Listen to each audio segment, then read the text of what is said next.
Pwede nang mahanap sa Google Maps ang West Philippine Sea. Ayon sa National Maritime Council, ang inisyatibong ito ay refleksyon ng pagtanggap ng mas nakakarami na ang WPS ay bahagi ng soberenya at jurisdiksyon ng Pilipinas.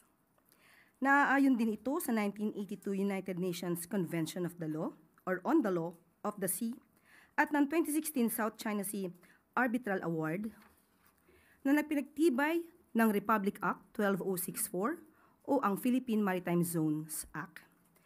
Dagdag pa ng NMC ang paggamit ng West Philippine Sea sa isang global platform na kagaya ng Google Maps ay makakatulong na mas lumawak ang kaalaman sa buong mundo sa maritime entitlement ng ating bansa.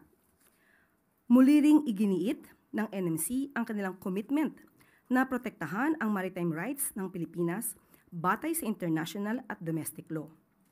Hinihikayat din nila ang patuloy na pagkakaisa sa pagsulong ng interes ng Pilipinas, particular sa West Philippine Sea. Panoorin po natin ito.